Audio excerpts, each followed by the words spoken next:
அனைவருக்கும் வணக்கம். நாம இன்னைக்கு பார்க்க போற காணொளி தமிழ்நாட்டில் வாழும் பட்டியல் சமூகத்தில் இருக்கிற பிறமொழியாளர்கள். கிட்டத்தட்ட நம்ம 5 பாகங்கள் போட்டாச்சு. அதற்கு முன்பாக மிகவும் பிற்படுத்துற பட்டியலில் இருக்கிற பிறமொழியாளர்கள் பத்தியும் பார்த்தாச்சு. அதுக்கு முன்பாக தமிழ்நாட்டில் வாழும் பிற்படுத்தப்பட்ட சமூகத்தில் உள்ள பிறமொழியாளர்கள் பத்தியும் பார்த்தாச்சு. கிட்டத்தட்ட பாத்தீங்கன்னா நம்ம 20-25 பாகத்துக்கு மேல போட்டாச்சு. பார்க்காதவங்க அதுல பார்த்துட்டு வாங்க. இன்னைக்கு நம்ம பார்க்க போறது 6வது பாகமா இருக்கிறது இந்த பட்டியலினத்துல. அதுல வரவங்க யாருன்னா டும், டும்பாரா, பைடி, பனோ, டும்பன். இது எல்லாமே ஒரே கம்யூனிட்டி தான். பட் ஆனா ஏன் இவங்களுக்கு இவ்வளவு பேர் ஏன் வருது அப்படின்னா, இவங்க இந்த ஊரு இந்த இது அப்படின்னு சொல்லி நிலைத்த ஒரு நாகரிகத்துல பாத்தீங்கன்னா இல்லாத மக்கள் இவங்க. கிட்டத்தட்ட பெங்கால்ல இருந்து அடுத்து ஒரிசால இருந்து அடுத்து பாத்தீங்கன்னா தெலுங்கானா, ஆந்திராக்கு அப்புறம் பாத்தீங்கன்னா சென்னை, அந்த நார்த் தமிழ்நாடு வரைக்கும் இவங்க அங்க இருந்து இங்க வரைக்கும் பாத்தீங்கன்னா மைக்ரேட் ஆகி வந்த ஒரு பீப்புள். இவங்க யாருன்னா, இவங்க நெசவு தொழிலை பாத்தீங்கன்னா பண்ணுகின்ற மக்கள். ஆனா இவங்களோட ஆர்ஜின் பாத்துட்டீங்கன்னா விசாகப்பட்டினத்துல இருந்து ஒரு 60 கிலோமீட்டர் தள்ளி இருக்கக்கூடிய மலைப்பகுதியில வாழ்ந்த ஒரு ட்ரைபல்னு சொல்றாங்க. ட்ரைபலா இருந்தவங்க பிற்காலத்துல பாத்தீங்கன்னா இங்கிட்டு இந்த நகர்ப்புறத்துக்கும் இந்த கிராமப்புறத்துக்கும் வர்றப்ப அவங்களுக்கு உண்டான மரியாதை கிடைக்காம அவங்க ரொம்ப ரொம்ப என்ன சொல்றது, கடைசியா பாத்தீங்கன்னா எடுத்துக்கிட்ட தொழில் தான் இந்த நெசவு தொழில் எடுத்திருக்காங்க. நெசவு தொழில் மட்டும் கிடையாது, இவங்க வீட்டு ஊழியத்துக்கும் பாத்தீங்கன்னா பயன்படுத்தப்பட்டிருக்காங்க. ஆனா எந்த ஒரு காலகட்டத்திலையும் இவங்க வில்லேஜுக்குள்ள பாத்தீங்கன்னா நுழையிறத அனுமதிக்காம இருந்திருக்காங்க. அதனால என்ன பண்ணிருக்காங்கன்னா, இவங்க ஒவ்வொரு கிராமம் ஒவ்வொரு நகர்ப்புறத்திற்கு பாத்தீங்கன்னா அவுட் சைட்ல டென்ட் போட்டு அங்க பாத்தீங்கன்னா வாழ்ந்து வந்திருக்காங்க. இவங்க அது மட்டும் இல்லாம இந்த ஜெய்ப்பூர் இருக்கு பாத்தீங்களா, ஜெய்ப்பூர் வரைக்கும் கூட இவங்க இருந்திருக்காங்க. ஜெய்ப்பூர் அரண்மனையில இந்த பிபி மாதிரி ஒண்ணு இருக்கும், நீளமா இருக்கும். அந்த பிபி பாத்தீங்கன்னா வாசிக்கிறதும் பிளஸ் ட்ரம்ஸ் அடிக்கிறதும் தான் அதனாலதான் அவங்களுக்கு அந்த பேர் கூட வந்துக்கலான்றது கூட ஒரு ஐடியாலஜியா பார்க்கப்படுது. ட்ரம் வாசிக்கிறதும் இந்த பிபி ஊதுறதும் பாத்தீங்கன்னா பண்ணிட்டு இருக்காங்க. நம்ம ஊர்ல ஒரு நாதஸ்வரம் கிடையாது, ஒரு சின்னதா ஒன்று இருக்கும், அது ஒரு டைப்பா இருக்கும். நீங்க நிறைய பேர் நம்ம தமிழ்நாட்டிலே பார்த்திருப்பீங்க. வீட்டுல பாத்தீங்கன்னா ஒரு மாதிரியா ஒரு சின்ன ஒரு இந்த திருவள்ளூர், கும்மிடிப்பூண்டி, செங்கல்பட்டு வரைக்கும் இன்னைக்கு நீங்க சில இடத்துல பார்க்கலாம். காலையில பாத்தீங்கன்னா இந்த மாதிரி ஊதி பிச்சை கேட்டு பாத்தீங்கன்னா கேட்டு போவாங்க. அது ஊதுனா வீட்டுல எந்த ஒரு துஷ்ட சக்திகள் இருக்காதுன்ற ஒரு ஐதீகம். இந்த மாதிரி ஒரு ஐதீகத்துல இவங்க ஊதிட்டு போய் தங்களுக்கு உண்டான அரிசி, பருப்பு, என்னென்ன சாப்பிட்ற பொருளோ அதெல்லாம் ஒரு துணியில வாங்கி கட்டி முடிஞ்சு வச்சுட்டு அதை தோல்ல போட்டு போவாங்க. தலையில பாத்தீங்கன்னா ஒரு தலப்பா மாதிரி கட்டியிருப்பாங்க, ஒரு பைஜாமா மாதிரி ஒரு ட்ரெஸ் போட்டிருப்பாங்க.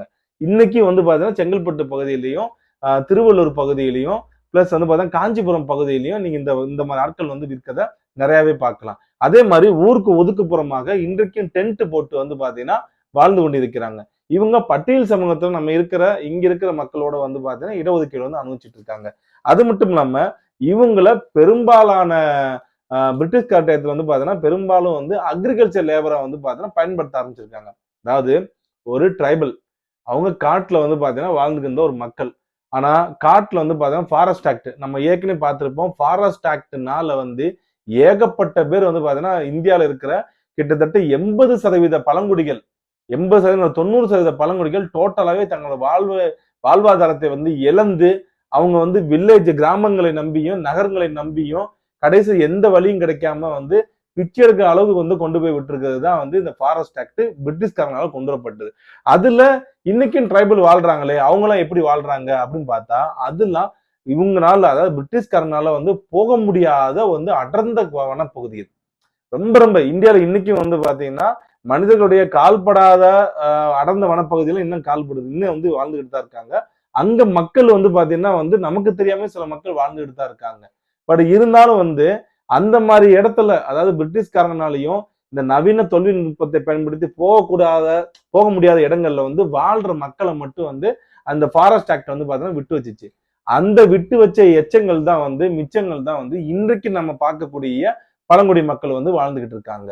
மீதி மக்கள் எல்லாருமே அந்த ஃபாரஸ்ட்ல நீங்க ஹண்டிங் பண்ணக்கூடாது, ஃபாரஸ்ட்ல பாத்தீங்கன்னா நீங்க அக்ரிகல்ச்சர் பண்ணக்கூடாது அப்படின்னு தொடர்ச்சியான அந்த ஆக்ட் பாத்தீங்கன்னா பாதிக்கப்பட்டனால அவங்க இறங்கி இறங்கி இறங்கி காட்டு பகுதியிலிருந்து வெளியேறி கிராமங்களுக்கும் நகரங்களுக்கும் பாத்தீங்கன்னா இடம்பெறும் பொழுது அவங்களுக்கு உண்டான வாழ்வியல்ன்ற என்னது, அவங்க பணம்னா என்னன்னு தெரியாது. காட்டுல வந்து பாத்தீங்கன்னா கிழங்கு எடுக்கிறது, பழங்கள் பறிச்சு சாப்பிடுறது, வேட்டையா ஹண்டிங்கு, இது மட்டும்தான் வந்து அவங்களுக்கு இது. ஏன்னா இன்னைக்கு பசிக்குதா, நேரா எந்திரிச்சு போவாங்க. ஏதாவது கிடைக்கிறத வந்து பாத்தீங்கன்னா ஒரு பழங்கள் கிடைச்சா பழங்கள் சாப்பிடுவாங்க. கிழங்குகள் எடுத்தா கிழங்குகள் கொண்டு வந்து கொடுப்பாங்க. இல்ல ஃப்ளஷ் ஏதாவது வந்து பாத்தீங்கன்னா இறந்த மிருகங்கள். இந்த மக்களை பத்தி வந்து இன்னொரு விஷயங்களும் ஒண்ணு சொல்றாங்க. என்னன்னா வந்து இறந்த குதிரை, இறந்த மாடு, இறந்த பன்றிகளை கூட வந்து பாத்தீங்கன்னா உண்ணக்கூடிய மக்கள் வந்து பாத்தீங்கன்னா இவங்க அப்படின்னு மென்ஷன் பண்ணிருக்காங்க. ஆனா இவங்க உண்மையிலேயே வந்து இது ஆதிகால பழக்க வழக்கமா இருந்திருக்குமேயானால் அது கிடையாது. ஏன் கிடையாதுன்னா காட்டுல இருக்கவங்க வந்து பாத்தீங்கன்னா முழுமையா ஹண்டிங் தெரிஞ்ச ஒரு மக்கள் தான் வந்து ட்ரைபலா வந்து இருக்க முடியும். அப்ப என்ன பண்ணுவாங்க, வெளியே போவாங்க, கிழங்கு கிடைச்சா கிழங்கு எடுத்து வச்சுக்குருவாங்க. அந்த நேரத்துல வந்து ஒரு பன்றியோ இல்ல ஒரு காட்டெருமையோ இல்ல வேற ஏதாவது விலங்குகளோ வந்து பார்த்தா கிடைச்சிச்சுன்னா அதை ஹண்டிங் பண்ணி அதனுடைய தோல்லாம் வந்து எடுத்து போட்டு அதோட இறைச்சி எடுத்துக்கிட்டு வந்து ஊர்ல கொண்டு வந்து மக்களுக்கு வந்து கொடுப்பாங்க. அதை வந்து பகிர்ந்து வந்து எல்லாரும் ஒண்ணா உட்காந்து சாப்பிடுறதுதான் வந்து ட்ரைபலோட ரொம்ப ரொம்ப வந்து பார்த்தா ஏன்செஸ்டர் பழக்க வழக்கம் வந்து இதுதான். அவங்க முன்னோடைய வாழ்வியல் இருந்து வரக்கூடிய பழக்க வழக்கமே இதா தான் இருக்கக்கூடியது. நான் ஏன் வந்து பிரிட்டிஷ்காரங்க இதை வந்து மென்ஷன் பண்ணிருக்காங்கன்னா இவங்க வந்து இதெல்லாம் சாப்பிடுறாங்க. அதாவது மாடு வந்து பாத்தீங்கன்னா நேச்சுரலா செத்து போயிடும். ஏதாவது உடம்பு முடியாம வயது முதிர்வுல செத்து போயிடும். ஒரு குதிரை வயது முதிர்வுல யதார்த்தமா செத்து போகும். ஒரு பன்றி அதே மாதிரிதான். அந்த மாதிரி மிருகங்கள்லாம் வந்து தூக்கி வந்து பாத்தீங்கன்னா இவங்க புதைக்காம டாக்டர் அம்பேத்கர்களும் வந்து இதை மென்ஷன் பண்ணியிருப்பாப்புல. நீங்க வந்து மாட்டுக்கறி சாப்பிடக்கூடாது. இந்த மாதிரி இறந்த மாட்டுக்கறியும் இந்த மாதிரி வந்து நோய் வந்து இறந்த மாட்டுக்கறியை மாடுகளை வந்து நீங்க சாப்பிடாதீங்க அப்படின்னு சொல்லி தன்னோட புத்தகத்துல வந்து மென்ஷன் பண்ணியிருப்பாப்புல.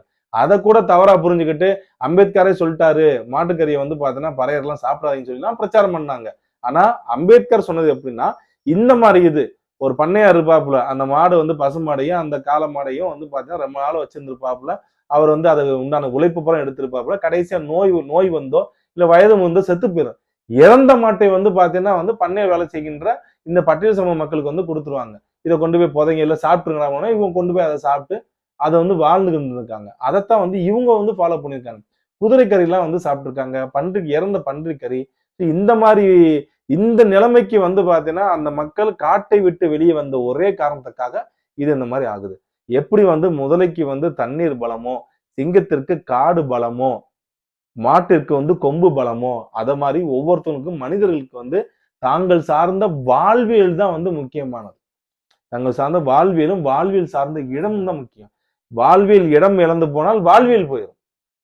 வாழ்வியல் போயிருச்சுன்னா வந்து அடுத்தவர்களை கையேந்தி நிற்கக்கூடிய நிலைமை வந்து போயிடும்.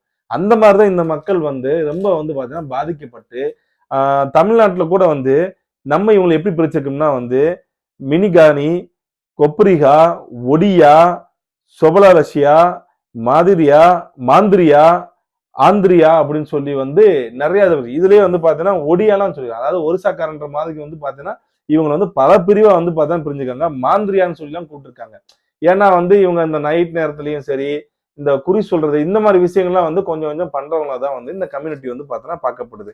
அது மட்டும் இல்லாம ஒவ்வொரு கம்யூனிட்டிக்கும் வந்து ஒரு இந்த திருமணம் செய்து வைக்கிறதுக்கு வந்து பாத்தீங்கன்னா திருமணம் செய்து வைக்கிறதுக்கோ ரிச்சுவல் செய்து வைக்கிறதுக்கோ சில விஷயங்கள்லாம் வந்து பண்ணுவாங்க. அதுக்கு வந்து பிராமணர்களை வந்து பெரும்பாலும் நியமிப்பாங்க. இப்போ ஒரு வைசியர் கல்யாணத்திலேயோ ஒரு சத்திரிய கல்யாணத்திலயோ இந்த மாதிரி பண்ணி வைப்பாங்க. அவங்களோட சனாதன கொள்கை படி தமிழர்களுடைய வாழ்வியல் படி கிடையாது. அப்படி இருக்கிறப்ப இவங்களுடைய வெட்டிங் வந்து யார் பண்ணி வைக்கிறாங்கன்னா தாசரி. இந்த பேரை வந்து நம்மளோட சப்ஸ்கிரைபருக்கு எல்லாருக்குமே தெரியும். தாசரினா யார் அப்படின்னு சொல்லி, அதாவது கோவில்ல வேலை பார்க்கிற பணியாளர்கள். அவங்கதான் வந்து தாசரின்னு சொல்லி அழைக்கப்படுகிறவங்க. அவங்க நம்மளோட தமிழ்நாட்டுல வந்து எம்பிசில இருந்து வாழ்ந்துட்டு இருக்காங்க. அந்த தாசரிகள் வந்து பாத்தீங்கன்னா இந்த டும்பா தொம்பானுக்கு வந்து கல்யாணம் பண்ணி வைக்கிற வேலையை இவங்க வந்து பாத்தீங்கன்னா அந்த புரோகிதர் வேலையை வந்து இவங்க வந்து பார்த்து பண்ணி வைப்பாங்க. ஸோ பிராமணர் கூட வந்து வரக்கூடாது.